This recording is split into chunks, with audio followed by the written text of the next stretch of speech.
The next performer coming to the stage is a matchmaker, as her like, that's your day job. I know, like, new best friend. Even though this is like the perfect place to pick up like queer radical chicks. I don't know.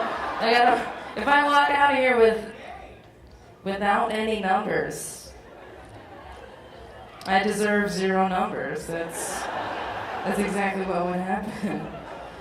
And if you want to follow our next performer, actually don't have it with me. Gosh darn. I know. No, I know, but what's her Twitter? It's like Ideas Lucy, that's what it is. Ideas Lucy. You can follow her on Twitter at Ideas Lucy. Please help me welcome to the stage Lucy Samuel.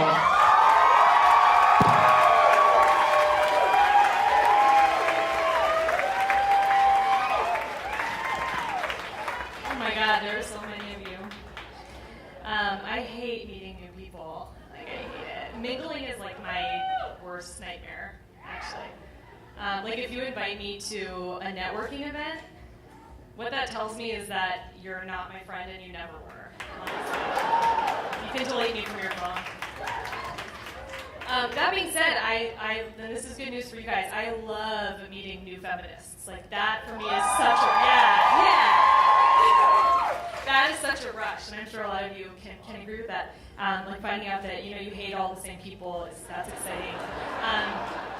It's kind of like the ultimate in female bonding, like the way that some girls will go to the bathroom in groups, right? With feminists, you're like, do you want to like go get abortions together? Like maybe tear down the patriarchy later? I don't know. It'd be fun. So, I don't want to brag, but I did have an abortion about 1.5 years ago. Yeah? That's right, someone had sex with me one time. And it wasn't, for me, it wasn't fucking awesome. It kind of sucked, but it also wasn't the worst thing in the world. And I think that's why it's so important that we are having this conversation, is that the stigma around abortion is that it's supposed to be something that you mourn, and you're supposed to cry, and it's supposed to be this really dark time in your life. And it wasn't great. Like, I would say for me, it was probably, like, worse than your average dentist appointment, but not as bad as accidentally calling your teacher mom. So, kind of, I would say it was like a 6. I've done that. So, I had a medical abortion, which, for the uninitiated, a medical abortion is an abortion via a series of pills. So they give you a bunch of pills and you take them in a certain order, kind of this magical formula, and they absorb into your system, and then your uterus kind of says to the embryo, like, you need to leave, like, you need to go. You weren't invited. So it's interesting because with a medical abortion, it takes a little bit longer. Oh, and I wanted to say also kind of the highlight that I remember from getting my abortion. The doctors were so wonderful. They were wonderful. I went to the Planned Parenthood in Gaithersburg, and they were like, that really sticks out to me, as they were fantastic people. The woman, one of the doctors that I saw, asked me beforehand if I wanted to see the ultrasound, and I was feeling a little feisty, so I said yes. And she took the printout afterward, and she kind of pointed to it, and she said, I am seeing the pregnancy. And I looked at it, and I was like, bitch, have you ever seen a pregnancy? Because that's a picture of nothing. That looks like a picture of like a kitten at a great distance on like a very foggy day. Like, I didn't know, whatever, just do it. So yeah, a medical abortion takes a little bit longer. With a surgical abortion, you go in and they do the abortion, you go home, you recover. With a medical abortion, you take the pills, you take some more when you go home at night. You proceed to kind of have the abortion over. It could be 24 hours, it could be more, it could be less, you don't really know. It's different for everyone. So what I like to say, my advice for anyone who finds themselves in the unfortunate position of needing a medical abortion, is take a look at your calendar, or email your secretary if you got it like that, and clear your schedule, Because if you don't, you may find yourself where I found myself the morning after I took the murder pills, which was at a baby shower. Can't make this up. It was wild. People were giving this woman gifts to like help her bring this baby into the world and happy and healthy, and I was like literally laying waste to my potential child. So, congratulations, new mommy. So I just got drunk. It was fine.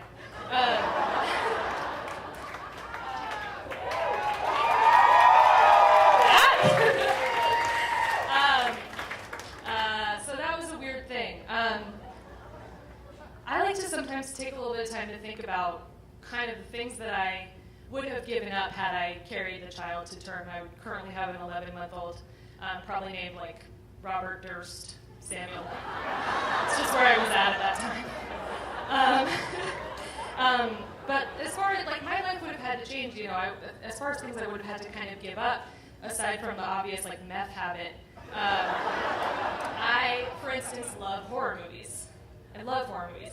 And you can't watch horror movies with a baby. Like, I understand that they're too young to see what's on the screen and understand it, but you can't, if you're holding a baby, and this is just a theory, if you're holding a baby and you're watching a horror movie, like, they can sense that, right? They're like bears in that regard, right?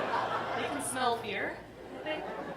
My boyfriend and I, we're in our mid-20s, which, hey babe, we're in our mid-20s, which I think it's like in the dictionary next to functional alcoholics. So I came home the other day and he had purchased $150 worth of booze just to have in the house. We weren't throwing a party, it was just stocking up. So yeah, we do terrible shit like on a regular basis. It's not an environment. We also live in a tiny apartment. It's just not the right place. One thing that, and babies are really hard too. Like a lot of people here know that babies have like 3 settings, right? There's like silently staring at everything. There's asleep, and there's crying. And crying has like 800 possible translations. Like babies, you need to be more specific, honestly. And you can't just like turn it off and turn it back on. I've tried that. Doesn't work. If you lose your password, there's no like tech support. You can't just like type in a CAPTCHA. That doesn't work either. And there's like 1 million in-app purchases, and they're all mandatory.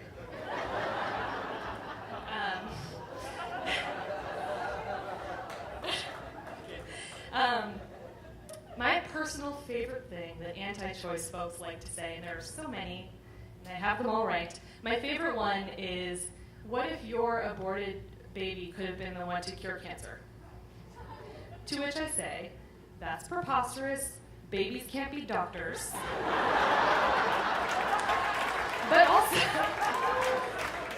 like, think about the pressure that puts on my future child. Like, I do plan on having children someday, many of them hopefully.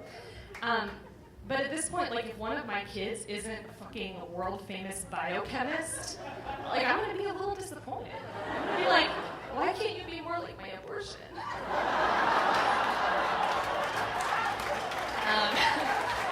Other favorite up there on the list is when people decry abortion in the name of religion. Those same people turn around and do the most ratchet shit. Like, what? And they justify it because they did that voluntarily, and somehow they have to justify it to themselves. I have a friend who, a dear, dear personal friend who I've known my entire life, a friend of the family, who told me that she could never have an abortion because it's against her religion. Same friend, actively, currently sleeping with a married man. Same person. I haven't read the Bible. It's super long. Honestly, I would rather have my next pap smear from Joyelle's dad than read the Bible. But I'm pretty sure that's in there. Like, I'm pretty sure that's like kind of one of the main ones, right?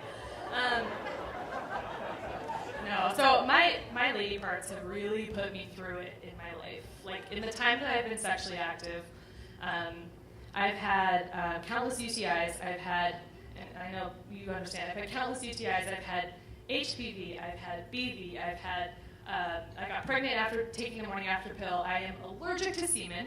I've had 2 different IUDs. I'm just laying it all out there for you. Today, a few hours ago, I can't make this up, a couple of hours ago, I had an ultrasound. Ladies, it was the fun kind. You know what I mean? And I discovered 2 things. First, I do have a small cyst on my right ovary. That was expected, not a big, huge deal.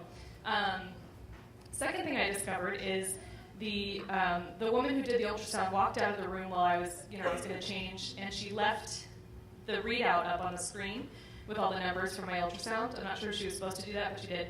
And I was putting on my clothes, and I looked over, and I saw the screen. And what I learned today is that I have a 7.03 centimeter uterus.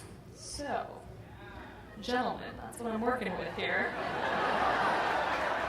7 centimeters of pure woman. Start your engines. And that's all I've got for you today. Please go see Sharon at the Pure Romance table. She sold me my vibrator. She's incredible.